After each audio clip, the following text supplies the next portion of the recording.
make sure that when they do play around those situations, and potentially go for the reverse sweep. But of course, MPL Philippines Season 7 is under the supervision and regulation of the Games and Amusement Board. Pasok na tayo dito sa Land of Dawn for Game 2 of Aura PH versus Bren Esports, kung saan lamang na ng isang laro ang Bren Esports. Yan, early game with the Jawhead. Syempre naman, bakit ka hindi manggugulo kung meron kang ejector sa labanan? So Bren Esports, kuha pa rin nila yung purple buff. Oh, look at this, Greed.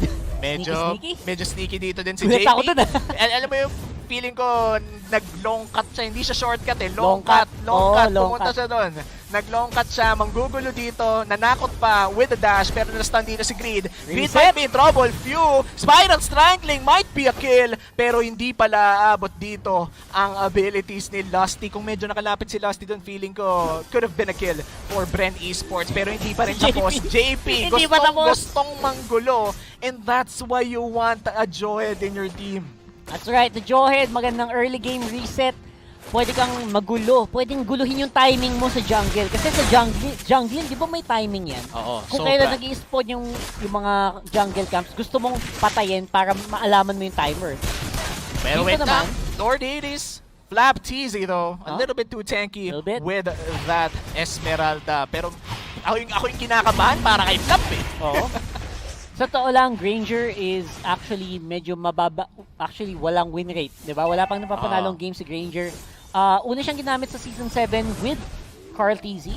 And yun yung sa Game 3 nila. And hindi din nag-succeed. So, sorry, Game 2. Diba? So, it was not a fun pick. Let's see if Aura can make it work. Kasi sa ibang region, ginagamit talaga ang Granger na.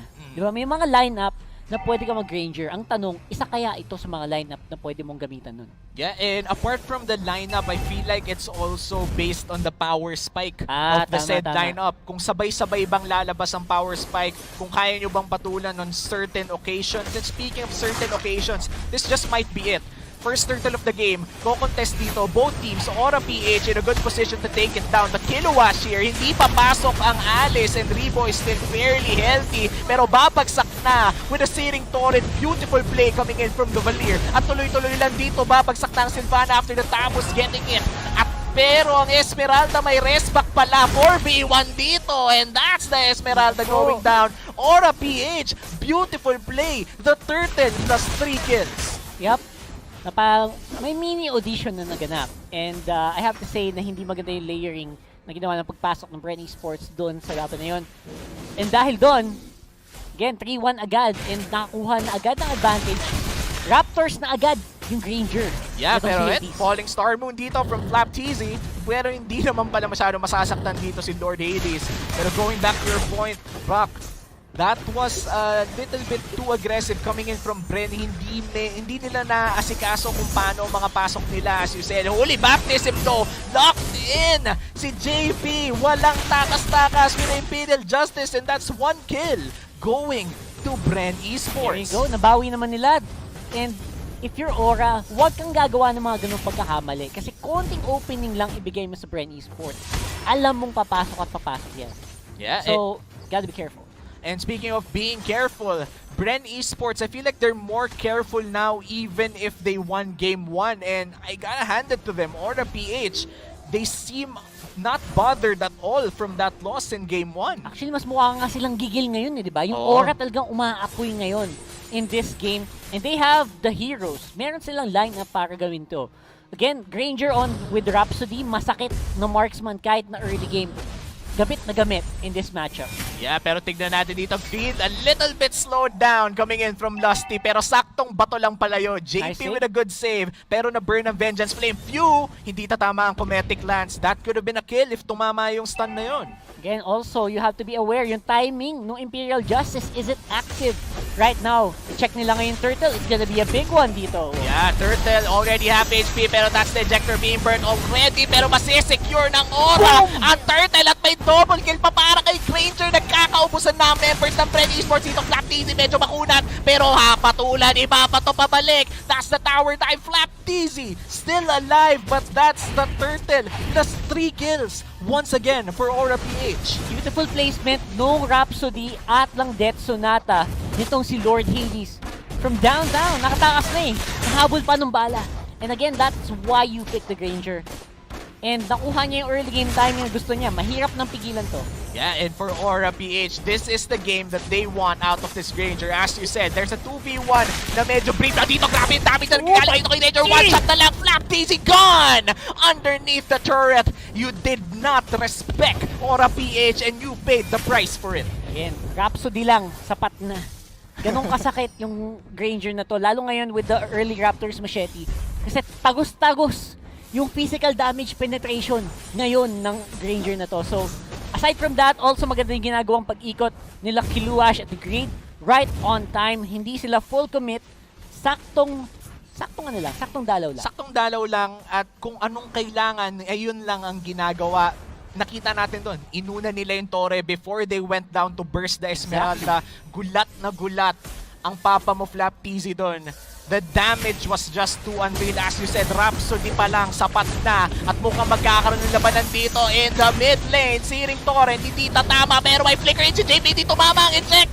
Sayang! Pero mukhang wala munang kill na mapupunta pero hindi pala. Nag-aabang ang Tabos. That's the mega kill for Lord Hades and Aura PH dominating the early game. Surprise mula sa aking kambal. Shoutout kay Kiluash. Ayan. Very beautifully done. You don't see a Tams do that. Hindi ginagawa ng Tams yun. Assassin Tams. Assassin Tams. Men, kulang na lang, Lothar. Pero legit, iba talaga ang Aura PH. So Bren Esports right now will have to come back from this very hard. And speaking of coming back, Rebo tried to get that solo kill pero medyo tinangki niya yung Order of Brilliance dito. Galing sa Lunox. Hindi niya nirespeto yung damage. Bren Esports, I feel like it's already time to respect Aura PH. It is, tama na. 21-16 na, tol. Medyo kailangan na natin mag-scale up. You need to take note of this Granger dahil talagang napakasakit na ng damage nito at hindi lang yon. Halos lahat ng members ng Aura PH ngayon sabay-sabay nag-power spike. Oo, lumalaki na yung lamang. Huwag nating paabutin sa A94 difference. Oo, sa A9. A94 difference na yan. 13,999. Yan ang magic number yan ang magic natin. Number. Pag lumamang ka ng Aura A94 difference, alam mo na. Oh. Oppo. It's the Oppo difference. Ibig sabihin lang nun nadala ng Oppo ang laro. Pero mukhang babalik na nga tayo dito sa Land of Dawn kung saan 10-2 ang kill score natin dito. Hindi ako nabulol. 10-2 talaga. 8 kills ang lamang ng Aura PH sa Bren Esports. 7 minutes. Mag-8 minutes inside this game. Gigil. Ito yung gigil na Aura. Pag binigyan mo silang lineup na kayang gumalaw sa early game, gagalaw at gagalaw sila ng maganda and kita natin to right now. JP, great ejector. Yeah, flicker. Searing Torrent won't save it pero mapapatay dito si Rafaela. Carl TC might be next. That's the Brody dealing so much damage pero kung damage ang usapan nandito ang ating mo Lord Hades with a double kill. Dagdaga mo pa. Might be another kill. JP though, low HP. Hindi papasok dito si Rebo pero may papasok sa likod. The Lunox going in with the Chaos Ultimate. Grabe ang damage dito tong Rebo. Kaya mo bang mang 4v1? Nakita natin to napanood natin to There you go with the dive in. Except this time around, wala palang backup. So, it was difficult for Rebo to stay alive. At ngayon, ito na. Yung scaling na sinabi ko for that Granger, halatang halata na ngayon. Ilang minutes yung Raptors machete niya? Mga 3 minutes? 4 Masyadong minutes? maaga. Masyadong maaga talaga. And yung penetration na galing sa item na yon, scales over to tower damage, masakit yung normal attacks mo. Skill damage, masakit yung mga Rhapsody and Death Sonata mo. And critical hits from the passive, masakit talaga. So, from here, may konting cap. Kumbaga, may konting cap yung itemization ng Granger. Kailangan mahanap ng Bren Esports yung abilidad para mapigilan o mapabagal itong larong to. Kasi pag kagat sila ng kagat sa laban na gusto ng Aura, dun sila malugi. Yeah, and they are playing to the tempo of Aura PH right now. And speaking of tempo, dito natin makikita ang sakit ng Rhapsody ng Granger natin. We talked about the Granger danger and this is it. The damage is real coming in from the Granger and Lord Hades seems to be in a different form from himself from game 1. Medyo malayo. Ang laki ng gap. And again, Maybe it's because of the heroes talaga, no? Oo. Yung ibibigay mo sa kanilang heroes is yung mag-utilize sa prowess talaga, sa skill cap na meron etong si Lord Hades. Hindi natin nakita nung game 1, pero right now on game 2, damang-dama mo, and the rest of the team can actually keep up. JP, ang galing din talaga niya mag-support at this point. Unbelievable din yung control na pinapakita ni Greed. So the rest of Aura is just holding, is just steady. Hindi sila masyado maasim, they're not overcommitting, and they're choosing their fights carefully. Yun ang tama nilang gawin. Yeah, and I have to agree, yung positioning din nila ay napakaganda. Let's look at the KDAs of Aura PH right now. 705 for Lord Hades, wala ring deaths kay Benny Cutie. And for JP and the gang, tig-iisang deaths lang. Ibig sabihin, well spread out din. Kumbaga napipitas lang dahil sa trade kill, pero hindi namamatay ng walang rason. This is very important to take note dahil kung mamamatay ka man din lang sa laro, make sure may pinaglaban ka. Make sure may rason. Actually, I think yung balance is nahuli din ni Kiluash eh. I think yung off-lane na ginawa ni Kiluash, yung side lanes, napakahirap ding tapatan, which is the reason why sobrang free roam siya. Kahit saan siya pupunta ngayon, wala siyang katapat. Halos, kung papansin mo si Kiluash ngayon sa mapa. And the rest of the team push lang sa kabilang dulo.